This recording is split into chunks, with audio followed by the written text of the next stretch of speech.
Fox and Friends really needs to work on their anti-Biden talking points because these ones I'm about to show you just aren't landing well. Take a look. There is this group. It's a left-wing think tank. It's called New Consensus. It's led by AOC's former chief of staff.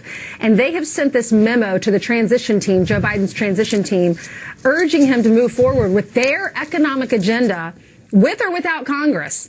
And they say if President Biden is able to rise to this moment, he can create millions of good, high-wage jobs in every community across the country, bringing this country out of the current economic depression to be better and stronger than ever before. And he doesn't need the Senate to do it. Brian? Well, a couple of things.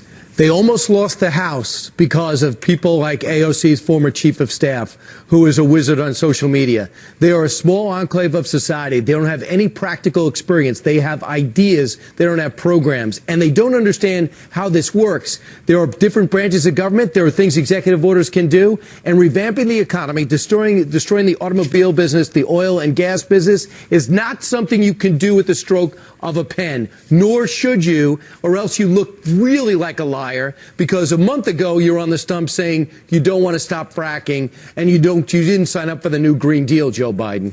You know, what's interesting is this group, which also helped AOC craft the Green New Deal, they're appealing to Joe Biden directly. So they sent him the 7-page manifesto. And keep in mind, remember it was a couple of months ago, Joe said, if elected, he would be the most progressive president in history. Well, they are suggesting Joe Biden could actually become the FDR of the 21st century. And so what they're saying is open up the Fed. Let's get all this money for manufacturing, and we'll turn factories into mask factories, and we'll turn car companies into car companies that only make electric cars. And we're going to build charging stations everywhere so everybody can drive one of those things. And we're going to upgrade homes to be more energy efficient. And the list goes on. If you make strong left arguments, you bait conservatives into taking their mask off and telling people what they actually believe. And in this case, what they actually believe is that it's ridiculous for the president to do executive orders that spur job creation and that raise wages and that bring back factory jobs. That's they make an argument against the president taking action to bring back factory jobs. Now, these are all things that when Trump talks about it, when Trump acts like we're going to bring back manufacturing here, they lose it and they think it's the best thing ever. But when Biden talks about it, or when you have left-wing groups pushing Biden to do it, they fearmonger about it. By the way, they take a moment there to fearmonger about Joe being the most progressive president since FDR. So the argument is, oh my God, being like FDR, don't do that. That's not a good thing. Guys, FDR won 4 times. He was so popular that Republicans were like, we're going to do term limits now because we don't think we could beat these people if we don't. And so FDR won 4 times. And in 1936, he won all but 2 states. Because it turns out when you give the American people a little taste of social democracy, they love it. You want to know why? Because social democracy is making the government help them, making the government representative of them. And FDR used the government, the power of the government, to dig us out of the Great Depression. He did the New Deal. We had factory creation. We had shovel-ready projects. People loved him. He was beloved by the nation. And then now they're using these arguments like you should be afraid of a president who acts more like FDR. No, you should embrace it. And they would embrace it. The people would embrace it. Even Republicans would be like, whoa, okay, this is good for the country. You know, soon as people see the tangible benefits, they know the deal.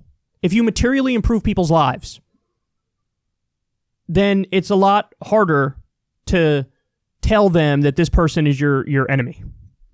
So they're fear-mongering about bringing factory jobs back. They're fear-mongering about a strong executive branch using executive orders. By the way, Trump does a lot of executive orders. Again, they're not against it in principle. They're only against it if a Democrat does it. And even like the fear-mongering about electric cars, why would that be something to fear-monger about? Do you want to, use oil and gas forever? And the answer might be yes. The answer might be yes. Like, yeah, let's just use it forever. Forget about the pollution angle. Forget about climate change. But if you create thousands of jobs and you do it and you build electric cars, where's the downside? In fact, I forgot which country it was, but I saw an article headline the other day about how one of the European countries, I think the year's 2030, from 2030 on, there will be no more gas cars. They say they have to be electric from 2030 and on. And honestly, listen, this is the type of action you need in order to really bring about change. Oftentimes change is bottom up, but there are some issues that are so overwhelmingly important that you do have to do it from the top down.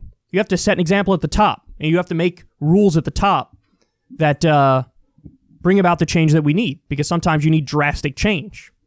So, the other point that I wanted to rip apart a little bit, he said, this was Brian Kilmeade, they almost lost the House because of people like AOC's former chief of staff, talking about Shoykot. He's one of the co-founders of Justice Democrats, by the way, along with myself and Cenk Uygur and Zach Exley. Nonsense. We spoke about it the other day. Every single Democrat who was for Medicare for All won re-election, including in swing districts, including in lean Republican districts. There were some districts that were Republican plus 6. If the Democrats supported Medicare for All, they won. So this idea of like, you almost lost the House because of the left, utter nonsense. There is zero evidence to back that claim. Zero. A lot more evidence to back the idea that it's the moderate corporate wing of the party, the Nancy Pelosi wing of the party, that is responsible for the destruction. Blue Dogs got wiped out. Blue Dogs got obliterated. So no matter what, guys, they were going to make this case. No matter what, they were going to argue that the left is to blame, the left is the problem, the left is unpopular. But again, reflect on this for a second. There's deep irony that they make this case at the same time that they're arguing against, increased wages and bringing back factory jobs. So you're baiting them into taking their mask off. And in the case of the Fox News hosts, there's nothing beyond, in their mind, Republican good, Democrat bad. And so no matter what, they're going to try to scare you about a Democratic agenda, even when it's an agenda like, hey, let's help the American people and get them jobs and higher wages. Then Fox News is like, they want to give you jobs and higher wages. Unbelievable. Well, thank you for admitting that you never really cared about the issues. You never really cared about the people. You're just playing for the Republican team.